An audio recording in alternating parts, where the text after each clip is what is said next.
Hi, it's Brian Rose and Colin Powell from Silicon Reel. It's week 8. It's been a crazy adventure. We've met some of the coolest and most innovative people here in London's technology startup scene. Yeah, it's been an incredible time, blown away all my expectations, and I just can't wait to keep on doing it. Yeah, you know, it's crazy. It doesn't stop here in the studio. We go out to the Silicon Drinkabout, sponsored by the Three Beards, and about 2 weeks ago, we met the guys at Accenture, and they told us about the FinTech Innovation Lab, and it's this really exciting new program that's happening right now. Yeah, and it's perfect location. One of the main themes really has been that London has a great opportunity to sort of rule the world in financial technology. And they're accepting applications from all over the world for any idea you have in fintech. So you can apply up to September 8th. If you're selected, you have like a Dragon's Den style pitch day. And from those people, they select another group and incubate them from January to March of next year. Everything finishes in one big pitch day with VCs there, bank CTOs. It's just an amazing program. Yeah, the access really is the thing that blows me away. If you're running a fintech startup right now, you know how hard it is to get a hold of these guys. Could take you years.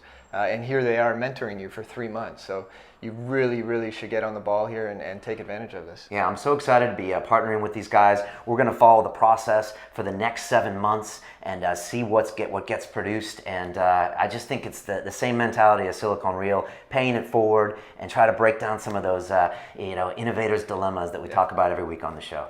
Yeah, really, that's the key. The only way the banks are going to improve is if they can get access to the people that are innovating, and this really breaks down that wall. Until then, we'll keep bringing you great guests, kind of the behind the scenes of what's going on here on the Silicon Roundabout. We'll keep bringing it every week on Silicon Reel, so stay tuned. Yeah, stay tuned.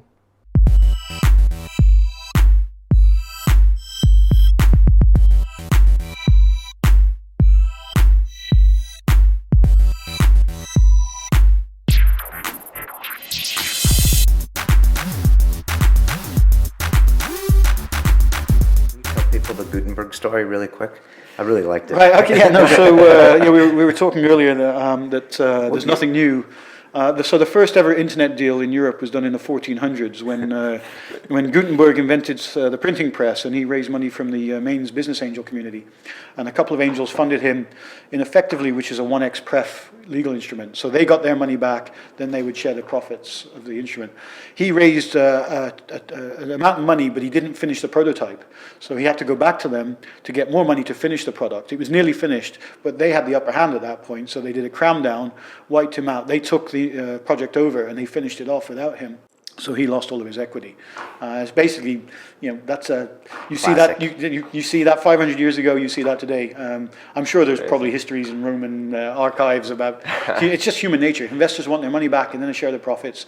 Make sure you've got enough money to get to where you need to go to. And Gutenberg learned the hard way about a business angel venture capital preference cram down. What is a cram down for people that might not know? Cram down is where the company's revalued at a low price, and effectively the preference, if you've raised money at a preference, so if you raise $2 million and it's in a preference share, and then you value it at 4, so the company, the $2 million gets its $2 million back and then gets 50% of the profits.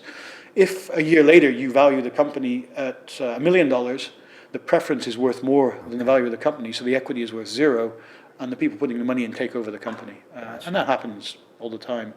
If you don't get the pricing and the partnership and who you're working with and the amount of money you're raising right. Been happening for 700 years, huh? Yeah. That's awesome. But knowing that you have to add value from day one and that just generally being smart doesn't have value was a really useful bit of guidance. Okay. Last part of this question, and I'm going to ask you this same question next. To the 20-year-old that's listening to this right now, and they're thinking,